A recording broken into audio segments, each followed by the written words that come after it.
ભાઈ પ્રગતિ કરવો હોય, ઘર સરખું ચલાવવું હોય તો સંસારના બે પૈણા સરખા હોવા જોઈએ, એટલે પતિ અને પત્ની. પણ હજુ બહેનો આપણા સમાજમાં 53% શિક્ષણથી વંચિત છે.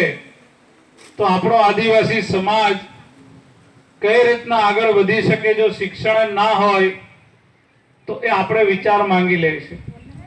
અને એટલા માટે સરકારે આ બધા અભિયાન ઉપાડ્યા છે. ત્યારે આપણે બધાએ એમાં જોડાવું પણ જોઈએ. અને ભાઈઓ બહેનો, એક જમાનો એવો હતો કે ત્યારે આપણા ગામમાં પાકી શાળા પણ નહોતી, શિક્ષકો પણ નહોતા. કોઈ વડીલના ઓટલા ઉપર આપણે શાળા ચલાવવી પડતી હતી. કાચા ઘરવાળું હતું, નળિયાવાળું નિશાળ હતું. પણ આજે ગુજરાતમાં ભારતીય જનતા પાર્ટીની સરકાર આવ્યા પછી આપણે જોઈ શકીએ છીએ કે નરેન્દ્રભાઈ મોદીએ વનબંધુ કલ્યાણ યોજના જાહેર કરી.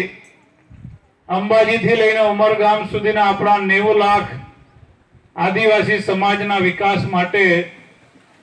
ત્યારથી આપણે જુઓ, ગામે ગામ પાકી નિશાળો બનવાનું ચાલુ છે, પાકી આંગણવાડીઓ બનાવવાનું ચાલુ છે. ગામમાં સીસી રસ્તા, ડામર રસ્તા, 24 કલાક આદિવાસી ગામડામાં વીજળી. તો હવે આપણા ગામડામાં પણ વિકાસ આપણને જોવા મળી રહ્યો છે.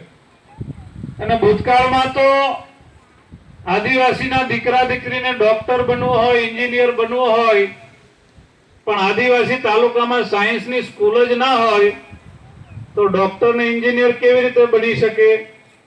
તો નરેન્દ્રભાઈ મોદીએ જેટલા પણ આદિવાસી તાલુકામાં સાયન્સની સ્કૂલ નહોતી ત્યાં સાયન્સની સ્કૂલ શરૂ કરાવી. ત્યારે બીજા બધા લોકો એવી વાત કરતા કે ભાઈ આદિવાસીના છોકરાઓને કઈ સાયન્સ આવડે, એને કઈ વિજ્ઞાન આવડશે, એને અંગ્રેજી આવડશે. પણ મિત્રો, આજે આદિવાસીના છોકરા પણ ડોક્ટર ને એન્જિનિયર બનતા થયા છે. એનાથી પણ આગળ વધીને વિમાન પણ ઉડાડતા થયા છે. પાયલોટ બનીને હેલિકોપ્ટર પણ ચલાવે છે. અને હમણાં જ કલેક્ટરોની પરીક્ષા લેવાય દિલ્હીમાં, યુપીએસસી. એમાં વડોદરાનો એક આદિવાસી દીકરો એ સીધો આઈપીએસ બની ગયો. બોલો, ડીએસપી, આપણો આદિવાસી દીકરો. એટલે ભગવાને બુદ્ધિ આપવામાં ભેદભાવ નથી રાખ્યો.